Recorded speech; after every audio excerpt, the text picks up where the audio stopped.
St. Rappaport. I'm amazed that I just continually learn. She is a brain coach. Don't know if you've ever heard that term before, a brain coach. There are 28 cognitive functions that define everything that we do. And she's got a really interesting, she hated school at the young age. She didn't like to read. Her parents got her tutors. It wasn't working. She ended up leaving high school at 14, went to Europe, went to Manchester in England to go right into college, came back and lots of things transpired. But this one doctor created these 28 cognitive functions. On her site, you could take the assessment. I went through it. I took all 28. It's a scale of 1 to 5. We review about 5 or 6 of them that I kind of struggled with a little bit.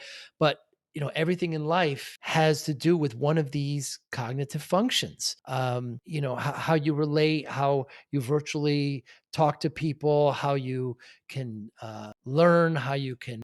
It's absolutely fascinating. I had so much fun talking to St. She's very fascinating. She knows these 28 cognitive functions. She made me talk about a particular problem I'm having in my business, and she related the appropriate cognitive functions and how to do better with them. I really enjoyed this conversation with the brain coach, St. Rappaport. Thanks for listening. Hi, I'm Joey Pinz. People ask me, how did I lose 130 pounds? The quick answer is always discipline. I started my business, wasn't paying attention to my health, was eating too much, drinking too much sweets. My daughter was born. Next thing I know, I'm pre-diabetic, I have hypertension. I knew something had to change. Discipline. I, like many of you, have faced many challenges in your career, in your family, in your life, in your faith. How did you attack them? How did you approach them? How did you solve them, hopefully? It all had to have some degree of discipline.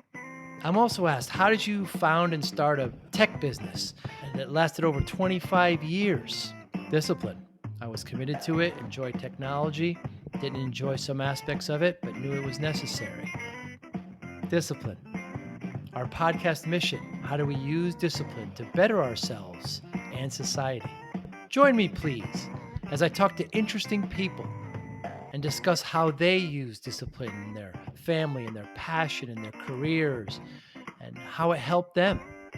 Our podcast vision, growth through learning from others. Joey Pinz Discipline Conversations. It'll be light and serious. Join us, please. Thank you for consideration. St. Rappaport, thank you so much for your time today. I'm so excited to talk to you. So what is a brain coach? Yes, a brain coach. First of all, thank you so much for allowing me to be here. I am really excited. Like, you're excited, I think I'm double as excited. But a brain coach essentially helps you optimize your brain. So that way everything in your life afterwards optimized, because everything is coming from your brain. And I learned that your brain is a muscle that weighs 3 pounds. Mm-hmm. It is. But it's a very important one, obviously. Yes, it is very important, and it uses, I don't want to say the percentage wrong, but I think 20% of our blood or something, a lot of our oxygen and things like that. Most important part of our body. And the difference between your brain and your mind.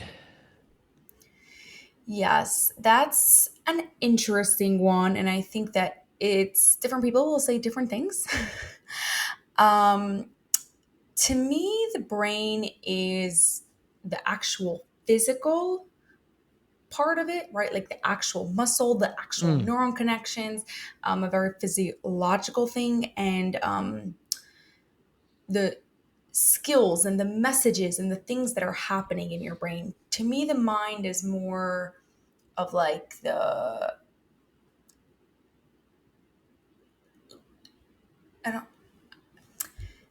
more of the not tangible, less way to measure it, more of this is just things that are happening, subconscious type of things, more like part of the bigger universe type of thing. Your brain is the guitar and the music that's played from it is your mind? That can be. that can be. Obviously, your brain is going to be affected by your mind, but I also believe that your mind is affected by your brain. Mm. But like I said, different people will say different things. Yeah, I'm interested in what you have to say because you have a lot of insight on this, obviously. Very Yeah, interesting history, ST. You didn't like school at all.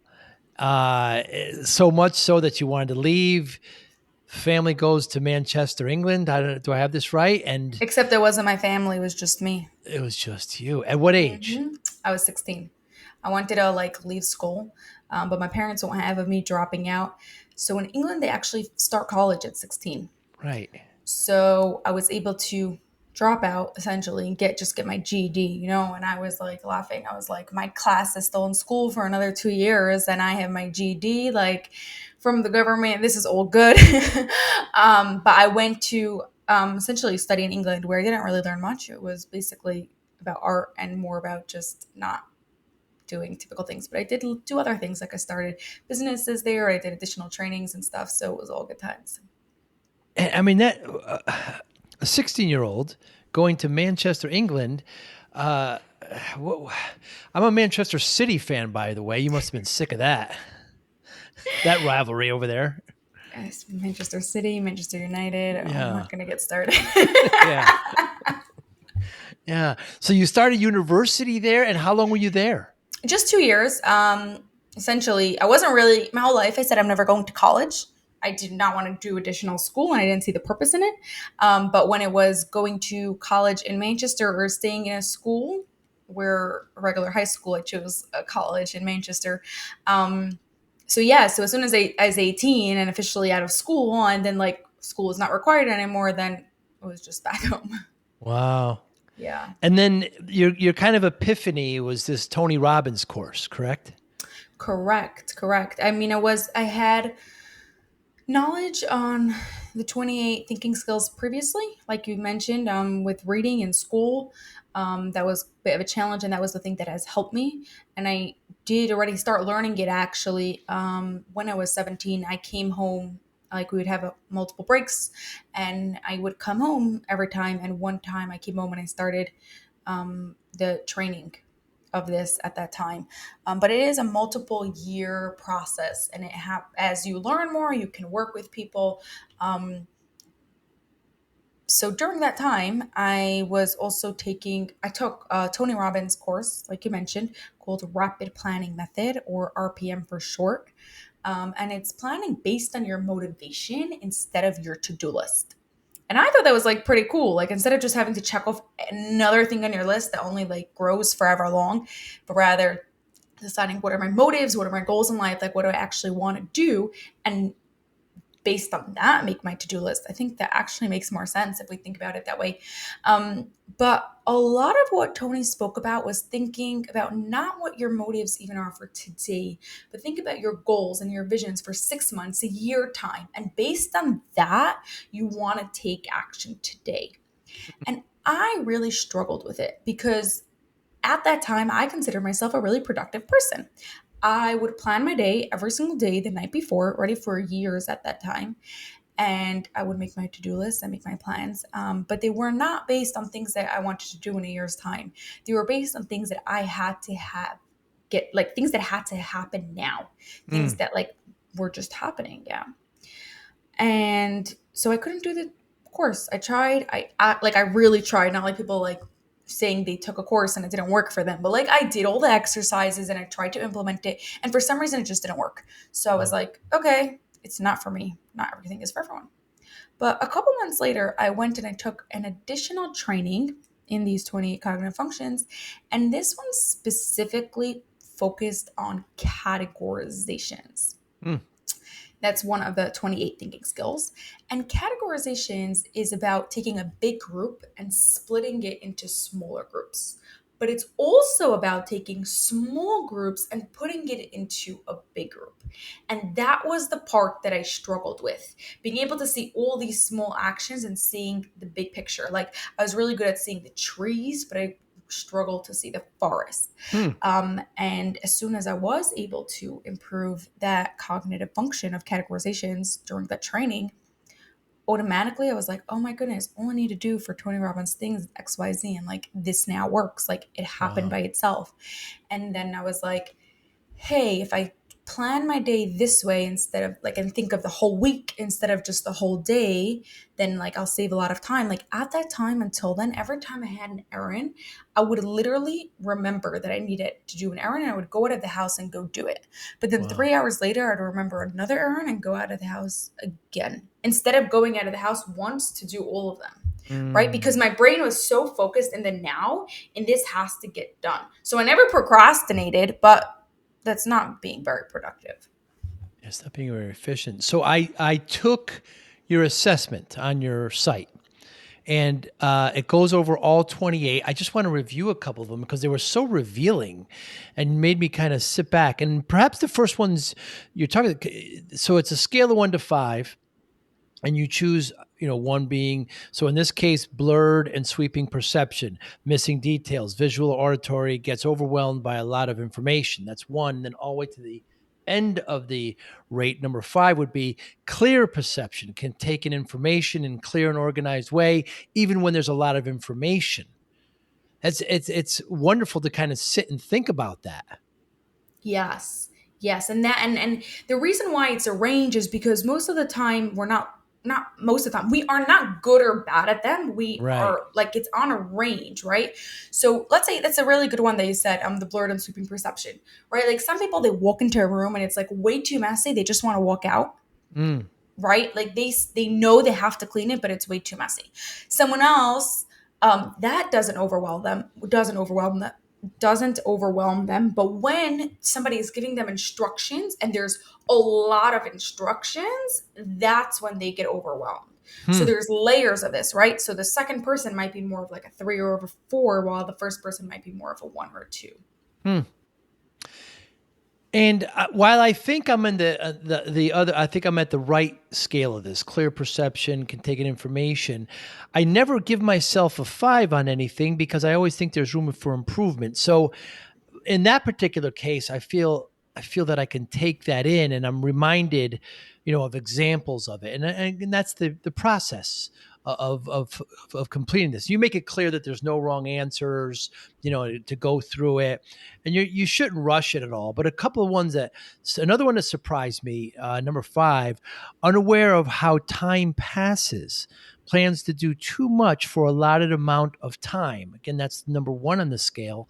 All the way to the 5 is aware of time, knows how much time is needed, how often, or the sequence of events, knows how long tasks take.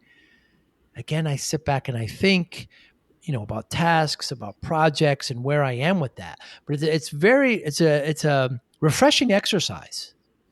Yes, thank you. And most people think of it and they're like, "Oh, these are really basic, like clear perception or labeling or like understanding time." And that's exactly what it is. They are foundational skills to everything else that you're going to do in order to be able to manage time, like do time management. You need to use multiple of these skills. But if any one of them are weak, it may be making it challenging for you to have good time management, right? So back to what you said about the time, right? Some people are completely time blind, like they have zero concept of time and they would be closer to a 1 versus someone who like knows they plan how much time ahead, when they need to start on a project, how to organize their tasks according to time, they will be closer to a 4 or a 5. In my particular case, I remember my mother, very, she's a teacher, we're going to meet at 6:17. She wouldn't even say 6:30, she said, so we'd be there. My father, blue collar, he was never late. If you're on time, you're late. So he's always early, so I think of this, and then I have some friends, and we'll meet at the movies or whatever at 8. And I would say, well, and I know them. I say, is this your 8 o'clock or the real 8 o'clock? Because they just don't, they Yeah. have a different concept of, well, I was there a little hour. I was there 8:15. That's 8, what? And it's just, for us that are kind of, just kind of strict about that. It's just different. You have to, obviously not everybody's the same. So you have to accommodate. Yes, it's interesting that you said that last part, that not everyone's the same, that everyone has, that you have to accommodate, because we live in a world where different people have different strong and weak cognitive functions, and different people are better at different things. But where the challenge comes in is where my weak cognitive functions are different than your weak cognitive functions, or vice versa, strong cognitive functions. I still want to be able to learn, to connect, to talk, to delegate, to do whatever I need to do in this relationship, even though you have different strong, weak cognitive functions. So as soon as you can understand not only your strong and weak cognitive functions, but your families, your friends, your clients, your teammates, then you have a much easier time really getting along with people, getting better results, and things just go easier. Yeah, because there's certain, I don't know. I was going to say absolutes, but there are no absolutes, right? Because everybody just kind of views it. Another one I'm going to say I struggled with is the number 8. So it's difficult considering 2 or more sources of information at once, struggles with more than one piece of information at once. Excuse me. And the other side is, of course, use more than one source of information, can keep 2 ideas or more in mind to complete a task. And I'm reminded the Jeff Bezos book there, where he challenges his managers, and there's a certain percentage that he says that they have there at Amazon, saying when you get this much information, you make a decision, and it can't be one or can't be 10 or 20% because you don't have enough and you may make a bad decision, and it can't be 100% because it may take too long to get all that and you may miss out on the opportunity. So I believe their number is 70%, or it might be 60%, of information you need. So I was reminded of that, but I ended up putting myself right in the middle there of that. Yeah, interesting to note about putting yourself right in the middle. Usually when you're not sure, am I weak? Am I strong in this? It's Mm. in the middle, because it comes up in both. And you're like, some places I'm strong and some places I'm weak. But yes, holding 2 sources of information at the same time is something that we do a lot. Now, we Mm. honestly start developing this skill from the age of 2. Like, if you ever told your Really? child to like brush their teeth and brush their hair, you're telling them 2 things. They're holding 2 pieces of information at the Hmm. same time. You don't want them to do both at the same time, but you want them to hold both pieces of information in their brain at the same time, right? But like you said, making decisions requires you to hold multiple pieces of information in your brain. Now, you can write the information down, right? Which, when you get to like bunch of pieces of information, because after like 5, 6, or 7, most people can't do it anymore. Right. You need the information written down. Um, but you still need to be able to hold this whole idea, even the concept of what you're reading in front of you versus what the decision is made for, is holding Mm. 2 pieces of information. Hmm. Yeah, it's fascinating, isn't it? And I play a lot of sports, and and I'm challenged with a decision that has to be made right at a particular point, and I bring in all the I bring in all the facts, and then I use my gut. What's my gut tell? Do I let my gut override that? I guess that's the battle between art and science, right? Because science is bringing in strong facts and figures, but then what do you say inside, getting all that and making that decision? It's it seems difficult, but you tend to do it pretty quickly. Yes, making decisions actually comes from the cognitive function of comparisons. You need to be able to compare on the same parameter, on the same level. Most times when people compare, let's say they want to buy a new laptop. So they say, laptop A, I want to buy because it is cheaper. Mm. Laptop B, I want to buy because the screen is bigger and they need a big screen for some reason. Now, those are 2 different levels. One is talking about price, one is talking about size, Mm. right? You need to say the price for both of them, the size for both of them, and what is most important in this situation. Fascinating. Fascinating. Another one that I struggled with is, yeah, this one. Episodic grasp of reality often does not see how events are related, doesn't draw from past experiences. That's to the left. To the right, understanding reality applies and learns from past experiences. See how to make things practical. It's failing is great because you hopefully you learn from it and you don't make the same mistake again. So this is an important one to wrap your hands around. Yeah, another way this one really shows up, is when you have like these really big goals, which are awesome. Like I'm the first person to go and tell you to like chase your dreams. Mm. But you have these big goals, but you don't understand what is going to be needed Mm. to achieve that goals. It's that lack of episodic grasp of reality, right? Um, Now, in a way, this is really good because sometimes if you would know everything that you need, then you won't even start. But essentially, what you want to do is be able to have that big vision, to be able to have that big goals, and be able to also know what resources, what time, what other people, what other money, what other things will be necessary for you to really achieve this goal. Now, once somebody completes this, ST, how do you work with them? Yeah. So I work with entrepreneurs specifically and business owners in small groups to really do specific exercises that work on these cognitive functions. Mm. Now, I wasn't the one that discovered these 28 cognitive functions. It was actually Professor Ruven Feuerstein, the name of the person that discovered them. And he created all these different fun sheets. They look like these like fun papers almost. They're like dots with shapes that you have to find the shapes within the dots. And these papers were made specifically to help you improve the 28 cognitive functions. Now, because every person's brain is different, it's not something that like, oh, you could just do by yourself and like, or like just watch a video and then go and do it. You need a person there, a brain coach essentially, to Mm. what's called mediate you, to ask you questions to help you figure out the solution. Because even though the exercises start easy, they get really, really, really challenging Mm.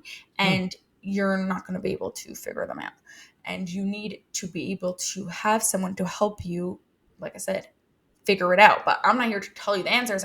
By asking you the questions, your brain is making new neuron connections that are developing these 28 thinking Wow. skills.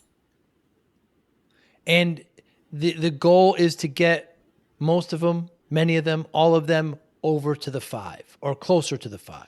Closer to the 5 is correct. There's never a point where like you maxed out all your 28 cognitive functions, right? Like Right. I'm always improving more of them. Right, Like right. always. Like I always have one that I focus on for a couple of months because you can also be very conscious of it and like do other like exercises out of the ones of the Professor Feuerstein, like do them on your own, and then they will also help you improve the 28 cognitive functions. If you want, we could share some examples for some things that you said.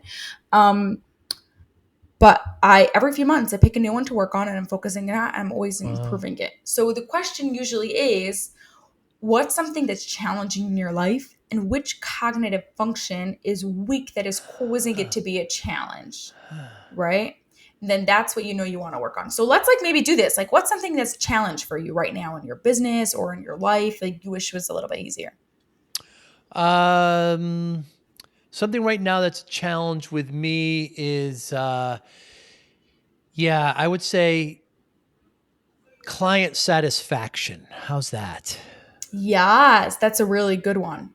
One that is like super common. Now, everyone who's listening, think of something yourself, right? Like you could go through the same process yourself. Client satisfaction is a really big, broad topic. Like there's a lot of parts to doing client satisfaction. So, what part of client satisfaction is a real challenge for you? And while you're thinking, everyone else the same thing. Whatever you Mm. said was a challenge for you, think of the specific part that was the challenge. How about managing expectations? Managing expectations. Awesome. What part, where do you find like that things get missed, like in expectations? I feel that I do a great job of doing that, but it turns out that I don't. Okay. How do you know that you're not, like, it's not, like, at what point do you figure that out? They express their dissatisfaction. Okay. So that's the result of it. When they express their dissatisfaction, do you find, can you like think of where the miss happened, like where they thought it was one thing and you thought it was something else? It's hard to kind of pinpoint. Oftentimes, they're a big company, so the one who ends up getting dissatisfied wasn't part of the expectations. They kind of came in later. Uh, So there's sometimes that's the issue, but it's hard to kind of pinpoint. I'm not happy because this didn't turn out the way I wanted it to, and then I would say, well, I explained to you exactly how it would happen, and that's what it did. I did exactly what I said we were going to do. Yeah. So there are two cognitive functions that are coming up for me that it could possibly be. You tell me which one you think it is, and it's possible it's both. Mm. Um, the first one is labeling. That is calling items, ideas, concepts, ideas by their correct name and giving them a definition that everybody understands. Everybody understands that when we call this a pen, we all know that this is a pen, right? Like that's really simple. But when it comes to like complex business ideas or even like what client satisfaction is, right? Like what's the definition of the results of the what's the definitions of the terms and the words that you are using? That's very interesting. It may be labeling. What's the other? The other one is giving a thoughtful response. That is being able to express yourself in a clear and cohesive manner that other people like understand to the situation. But oftentimes it is a sign of a different cognitive function. So even if let's say that is weak now, but you say like, hey, actually it's labeling. As soon as you improve labeling, many times that one goes up because when Mm. your labeling isn't good, then you're giving the full response won't be good. I mean, ST. It seems like these 28.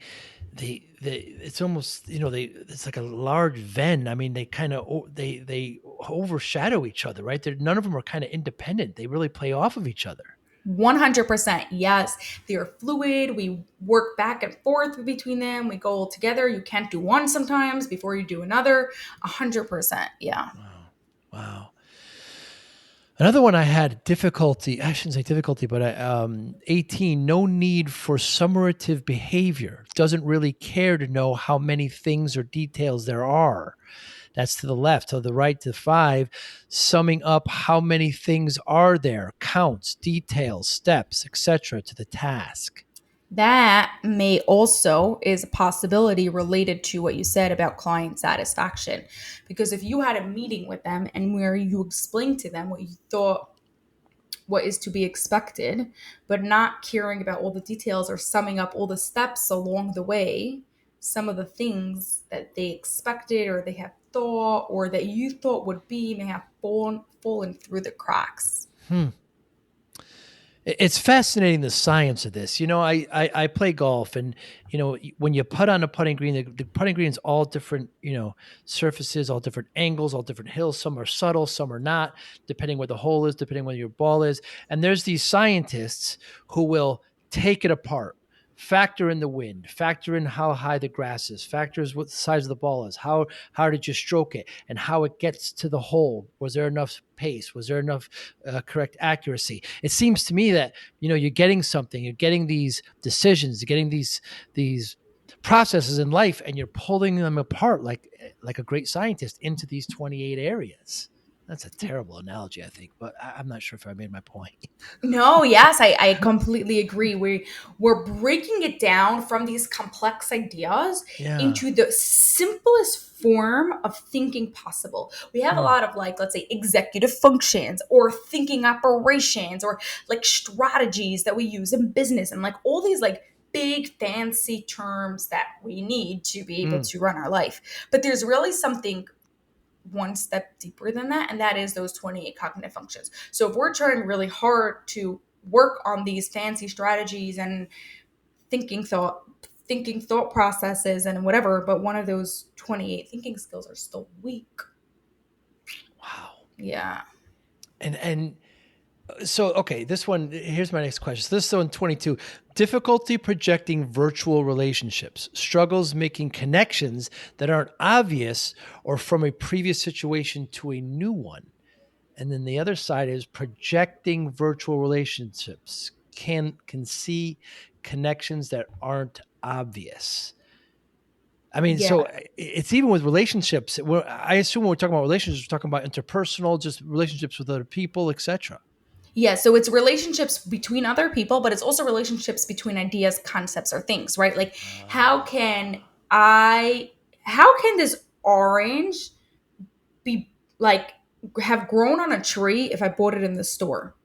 Right? That's obviously a very simple idea, but that's being Huh. able to see the relationship between the two of them, between the tree and the orange, even though I bought it in the store. But it happens like in business all the time. Like, why aren't the ads not working? So many times people think like, oh, it's the header, or oh, it's like the offer, it's the guarantee, it's all these things, but maybe it's simply just on the wrong platform, right? Like Hmm.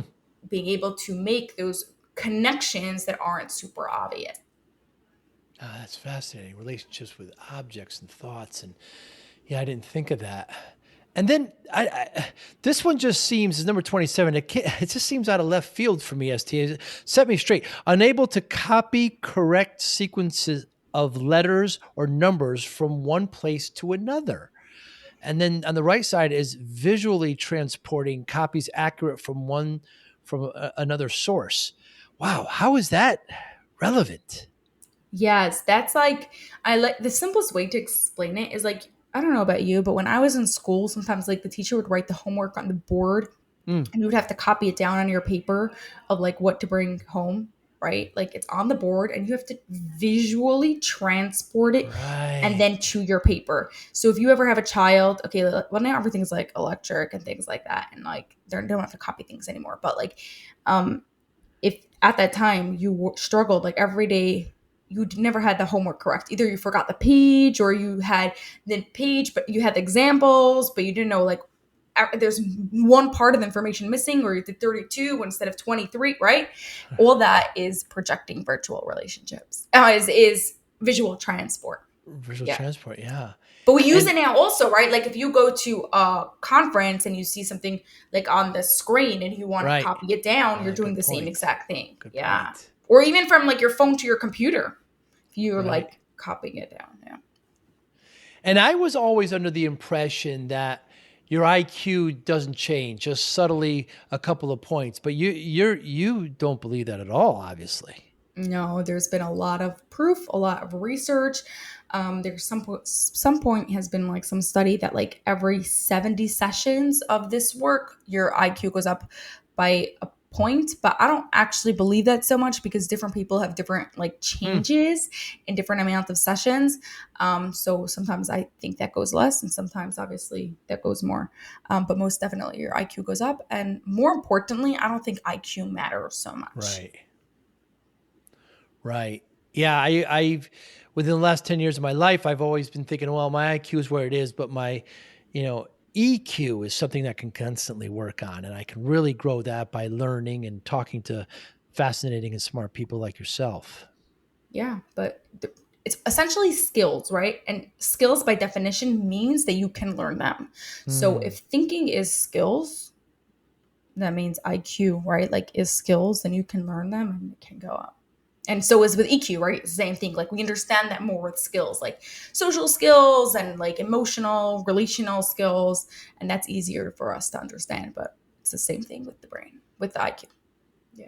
So when you work with, if I didn't have the great pleasure of getting to speak to you and learning about you, and your podcast is great, by the way. I you do such a great job with that. I understand you're going through a little bit of a name change, if I'm not mistaken.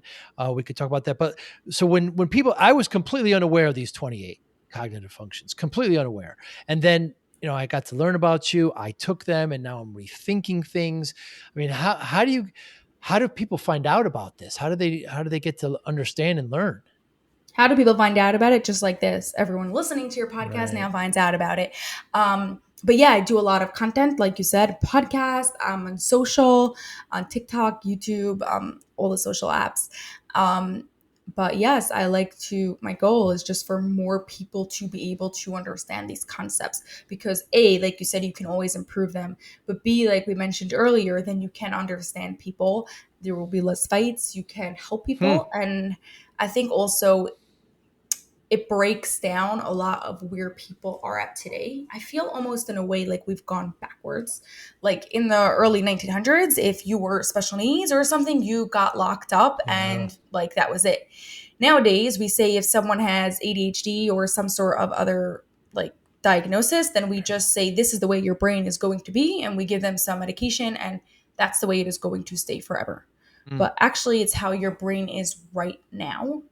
And it is all skills, and you can all learn it. If you have a diagnosis, then it simply means that your brain might need to learn those skills in a different way.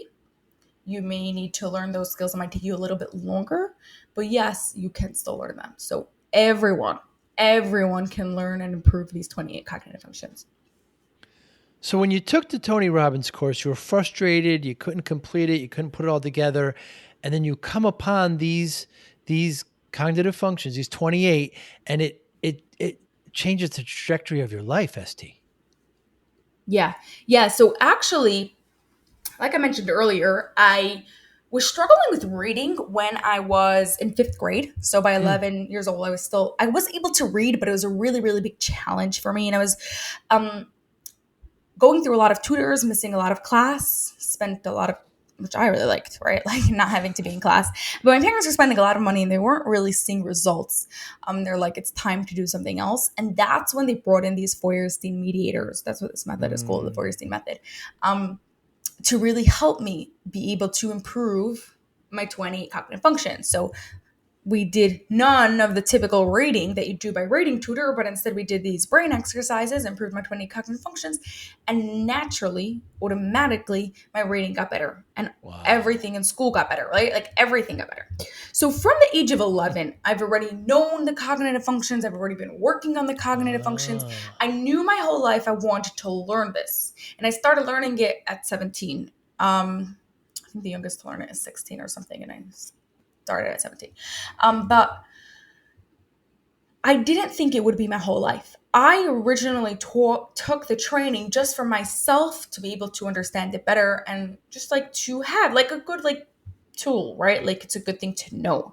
But that Tony Robbins thing was when I was older and already been doing this for a while and like had other things going on, and when I had like the biggest aha, like not just kids need this, not just people with special needs or learning disabilities or people who can't read or whatever. Anyone, high achieving adults, people who are smart people who have built great businesses, who have done incredible things in this world, still have certain brain thinking weaknesses that are making their lives challenging. Doesn't mean that they can't build their business, and it doesn't mean they can't achieve their goals, but if these would be stronger, it would be a lot easier. So I started my business when I was about 30 years ago, and ST, I wasn't paying attention to, I was working much too hard, and I wonder how different it would have been if I had these, but then back then, I just wonder.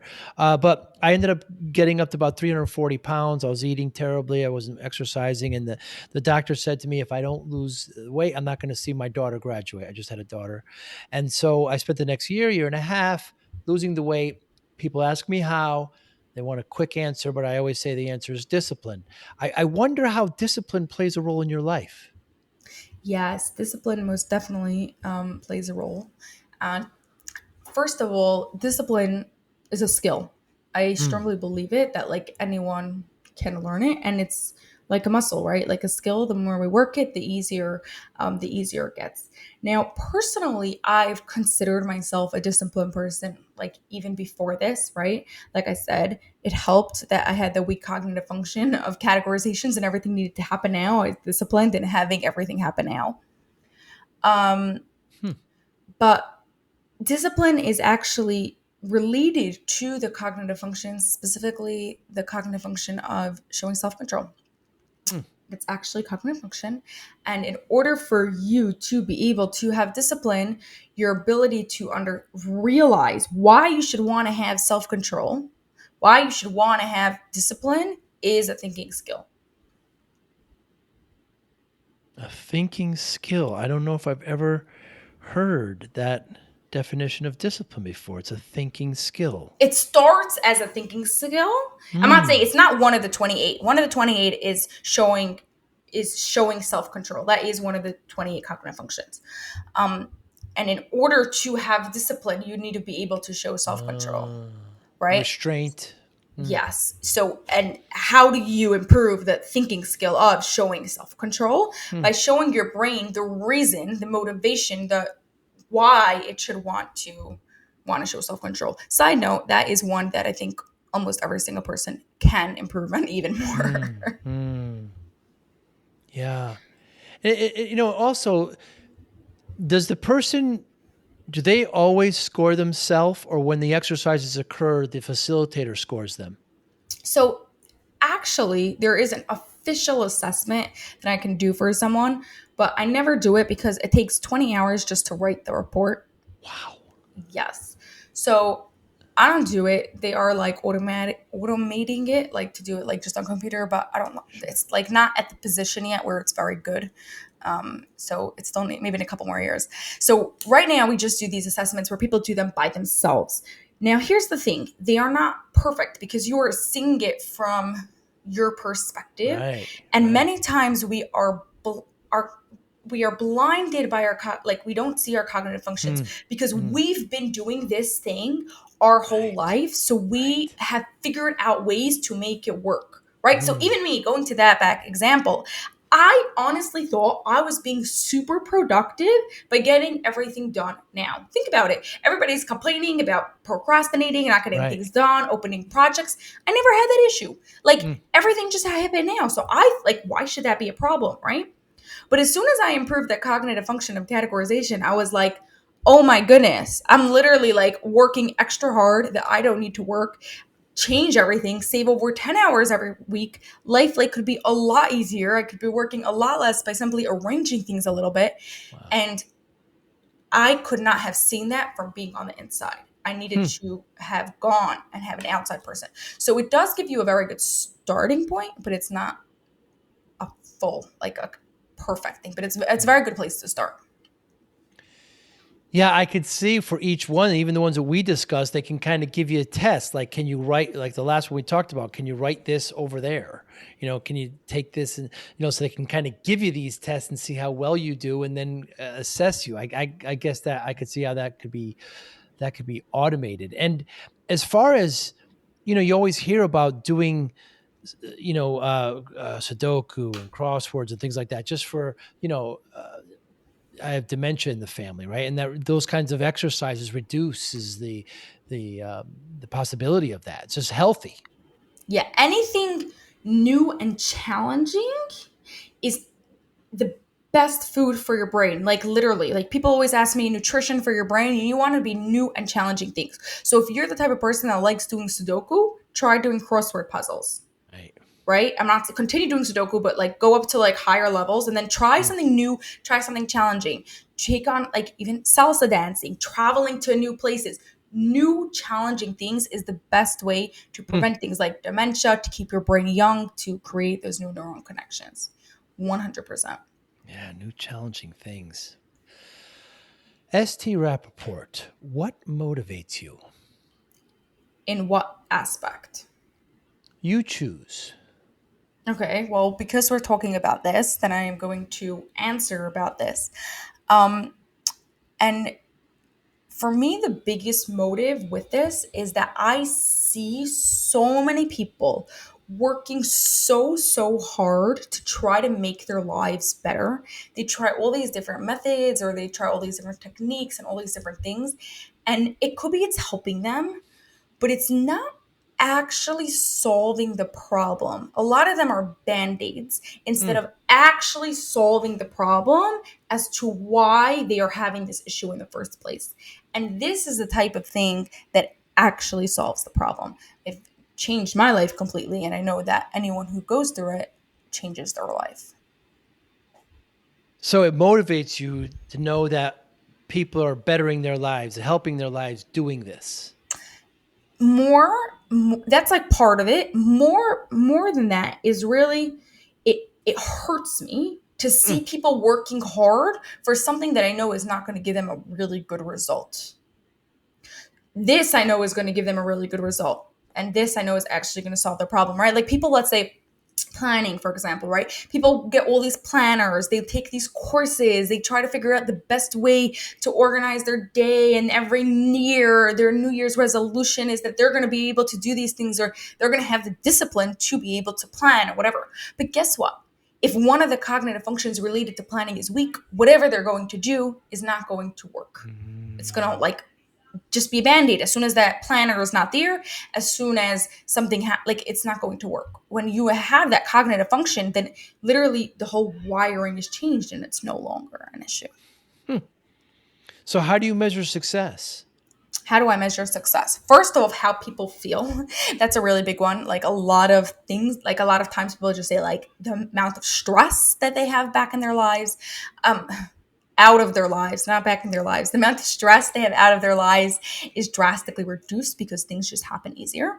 But I do like to use this exact assessment that you take, and every 90 days, or more specifically after a cohort, go back to the beginning and ending and see if that has moved. That must be real rewarding.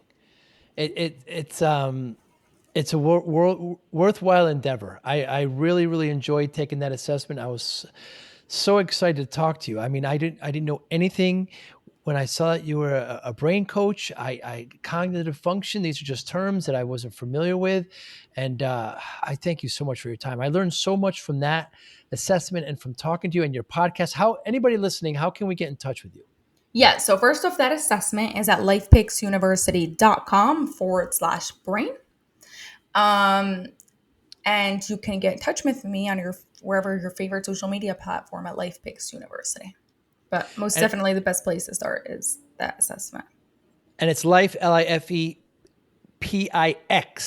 Yes, thank you. LifePixUniversity.com. I'll make sure to put it in. Like you said, you've got YouTube, you've got great videos, you've got the podcast, TikTok, Instagram, LinkedIn. An absolute pleasure. I wish you success, and I love what you're doing. And I hope you continue to get great joy out of helping people. It's a wonderful sentiment. Thank you. Thank you so much, Joey. This was fun talking to you today. I really enjoyed it, ST. You have a great day and you be well. Thank you for listening and or viewing Joey Pinz Discipline Conversations. Please share this episode with one or two of your friends who you think may benefit from the episode. Our website, www.joeypins.com. There you'll find lots of resources and you could join our mailing list. Please follow us on all our social media, Instagram, Twitter, and Facebook. Podcast information, the video version of our podcast is on YouTube. Please subscribe. Audio is on all major podcasting platforms. Please follow them. And if you like it, please consider giving 5-star rating. Would really appreciate that. Would you like to financially support the podcast?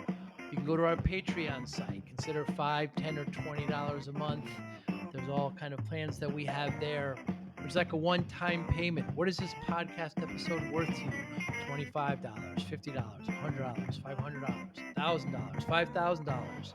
You be the judge. You can go to our PayPal account to do that as well. Thank you again for listening or watching Joey Pinz Discipline Conversations.